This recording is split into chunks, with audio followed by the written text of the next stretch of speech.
بالکل په حوصله سره په اطمینان سره دا سوچ وکړي د ټولو نه مخکې به ځان ملامته کوي چې یقینا زه ګناهګار یم، زما نه ډېر ګناهونه شوي،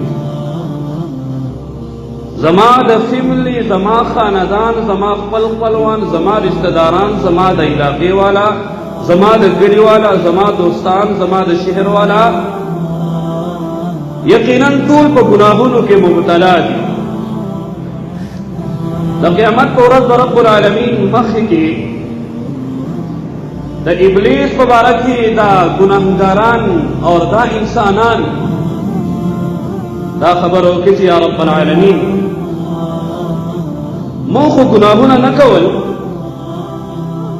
ما خو ستاسو نافرمانیانې کول نه غوښتل، من خو ستاسو نه بغاوت کول نه غوښتل، یا رب دی ابلیس اور دی شیطان من په دنیا کې دوکه کړو،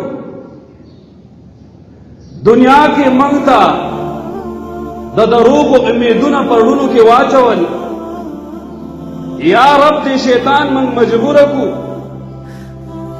یا رب موږ ستاسو نافرمانیانې شروع کړي، یا رب موږ ستاسو نه بغاوت شروع کړو، یا رب چې څومره ستاسو د طرف نه احکام هغه موږ ضایع کړه،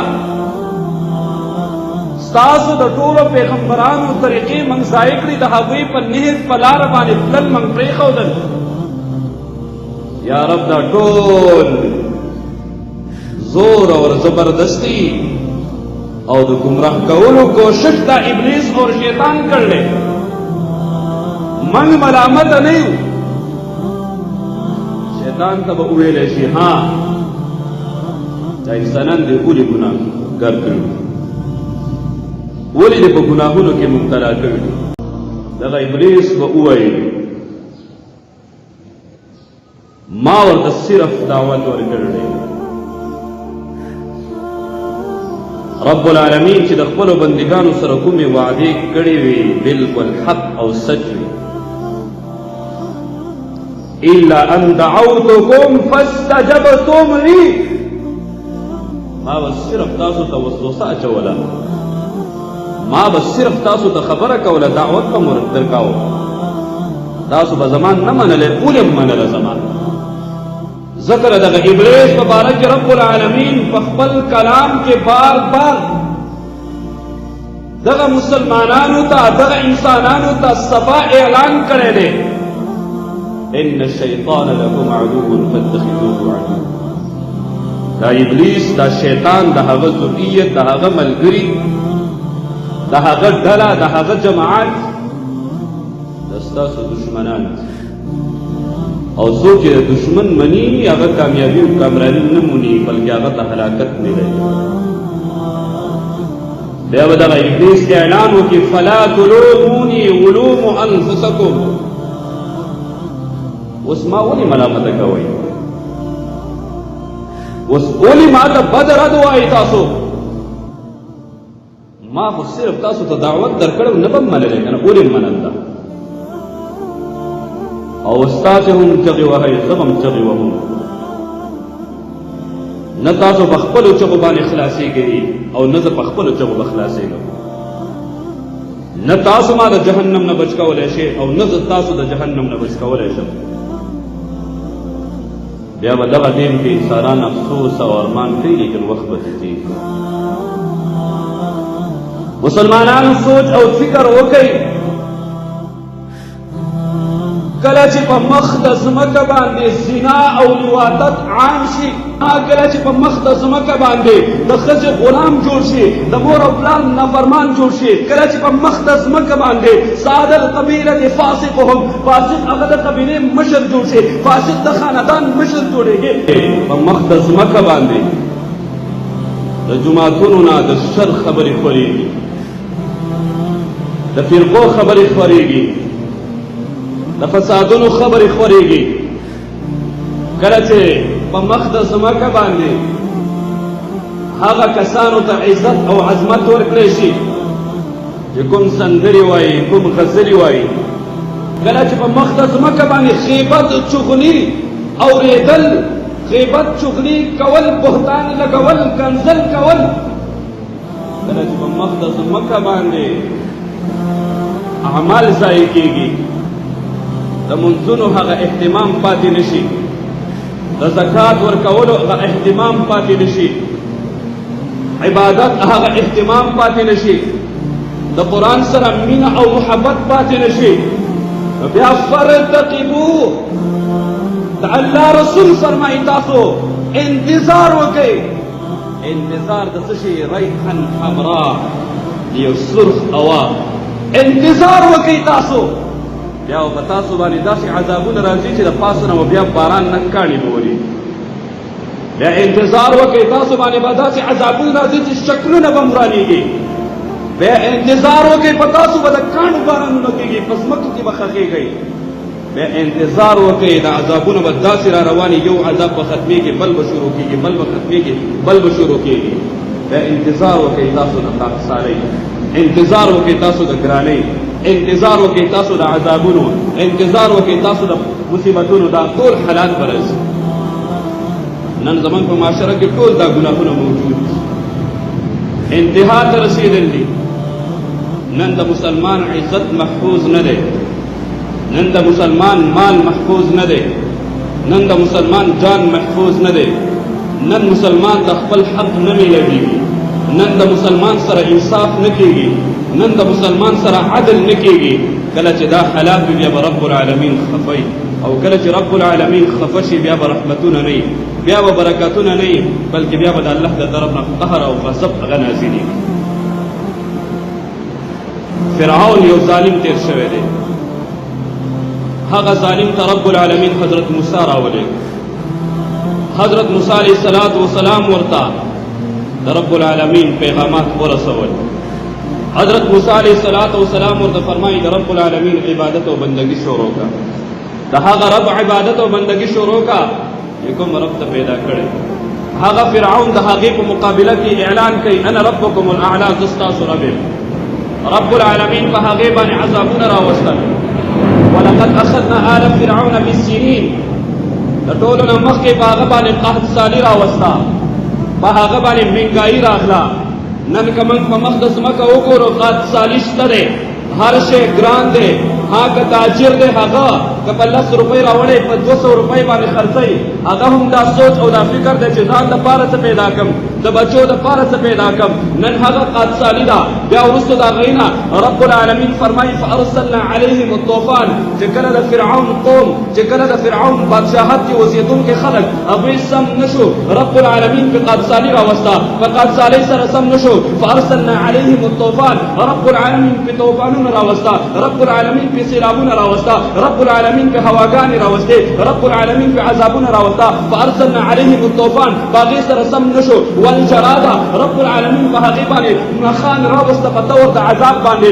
لیکن قرآن کې رب العالمین فرمایي چې دا د هغې لپاره ازمایش نه و، په هغې کې تعویلات نه کوي. دغه ملخان د هغې لپاره عذاب و. نن په دې امت کې، په دې مقدس مکه باندې، په دې پاکستان په دھرتی باندې چې کله دغه ملخان راځي موږ یې تعویلات کوو چې دا ملخان دا امتحان دی، دا ملخان دا ازمایش دی. نه مسلمانانو دا ملخان راتل دا امتحان نه دی، ملخان راتل دا ازمایش نه دی، ملخان راتل زموږ فصلونو ته نقصان رسول دا د رب العالمین د طرف نه هغه عذاب دی چې په دې قوم باندې راغلی دی.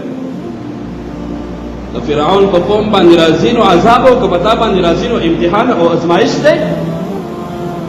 بل موازنه وکړه د هغوی سره، د هغوی په کوم ګناهونو کې مبتلا وو، هغه ګناهونو کې موږ مبتلا یو. رب العالمین په ملخان راوستل په فرعونیانو باندې، هغه ملخان په پاکستانیانو باندې هم راغلل. آیا هغه ګناهونه نه کېږي؟ کوم ګناهونه هغه وخت کې کېده، کېږي، بالکل هغه کېږي. د خپل ځان سره سوچ وکړه، د خپل ځان سره احتساب وکړه، محاسبه وکړه، معاشره کې وګوره. بلکې عرو انتها ته رسېدل دي ګناهونه، انتها ته رسېدل دي د رب العالمین نافرمانیانې، انتها ته رسېدل دي د رب العالمین نه بغاوت، انتها ته رسېدل دي د رب العالمین د سنت د جنازو ایستل. لیکن هغه ملخانو سره هغې سم نه شو. والقمل، دویم عذاب په هغوی باندې دا راغی چې سپږې پکې پیدا شو، سپږۍ پکې پیدا شوې. د خوراک په اشیاو کې سپږۍ، حیواناتو کې وینې اور په انسانانو کې سپکې دا پیدا شوې هغې سره هم سم نشو. فارسلنا عليهم الطوفان والجراد والقمل والضفادع. رب العالمین په چندخان مسلط د کور په لوښو کې به چندخان راوتل، هر لوښي د اوبو کې به چندخان پراته والدم، او رب العالمین په هغې باندې بل عذاب راوست چې په هر خوراک کې به ورته وینه ښکاره کېده، خوراک به یې نشو کولی. دغه شپږ قسمه عذابونه رب العالمین د فرعون په قوم باندې، د هغه په قبیلې باندې، د هغه په منونکو باندې، د هغه په مطیعینو باندې، د هغه په تابعدارانو باندې مسلط. تاسو تاریخ نه ګورئ، د نوح علیه السلام قوم ته راتلل سړي 900 سال هغوی باندې محنت کول، هغوی ته د رب العالمین پیغام رسول، ورځ ته ورځ نه ویل، شپې ته شپه نه ویل، اجتماعي انفرادي د ورځې د شپې په پټه په ښکاره. اني دعوت قومي ليلا ونهارا ثم اني اعلنت لهم واسررت لهم اسرارا. ځان یې ستړی کو، وی جړل چې ای زما قومه تاسو ولې نه پوهېږئ، ولې تاسو د رب العالمین عبادت او بندګي نه شروع کوئ، ولې تاسو د رب العالمین نه بغاوت شروع کړی دی. هغه قوم ورسره ونه منله، رب العالمین په عذاب راوست، د مخ د ځمکې نه یې لرې کړل، رب العالمین په هغې باندې سیلابونه راوستل، او داسې علاقه چې په هغې باندې سیلابونه راغله چې اوبه به هم نه وې. کله چې هغې باندې وعید، هغوی ته وعید راځي د سیلاب په باره کې، حضرت نوح علیه السلام کشتۍ تیاروي، هغوی خنداګانې کوي، استهزا کوي، ټوکې کوي په پیغمبر پسې چې موږ ته اوبه نشته دی، او دی وایي چې سیلاب به راځي، دی وایي چې طوفان به راځي، دی وایي چې عذاب به راځي. بیا چې کله د رب العالمین حکم راغی، د اسمان نه اوبه دي، د ځمکې نه اوبه دي، د ځمکې نه اوبه راخوټېږي، د اسمان نه اوبه راورېږي، هغه عذاب کې ټول تباه برباد شو.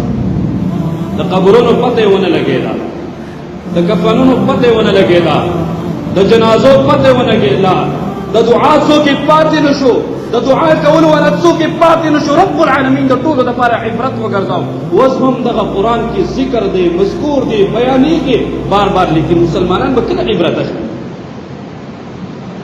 هود علیه السلام قوم ته وګورئ، کله چې ورته هود علیه السلام راغی، محنت یې وکړو، ځان یې ستړی کړو، د هغوی دپاره یې تکالیف برداشت کړه، ورځ ته یې ورځ ونه ویله، شپې ته یې شپه ونه ویله، هر وخت یې د هغوی د کامیابۍ د کامرانۍ سوچ او فکر، هر ځای کې هغوی ته د الله پیغام رسولو دعوت.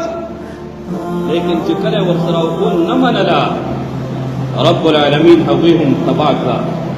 د قبرونو پته یې ونه لګېده، د کفنونو پته یې ونه لګېده، د جنازو پته ونه لګېده، د ښخېدو څه ترتیب یې جوړ نه شو. دغه شانتې الله تباه و برباد کړه، لکه څنګه چې ټوغک راشي دا ټول چرګان مړي.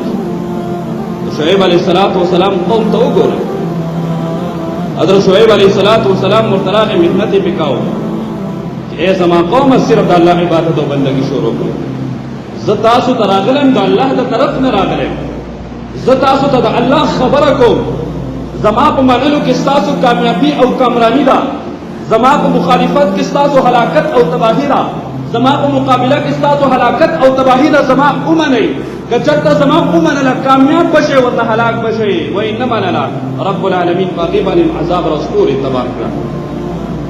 د لوط علیه السلام قوم، لوط علیه السلام راغی، محنت یې وکړئ، په غلط ګناه کې مبتلا یې، په ناکاره ګناه کې مبتلا یې، داسې ګناه کې مبتلا یې چې تر اوسه په انسانیت کې له دې ګناه تصور او سوچ او فکر نه و، وایي نه منله.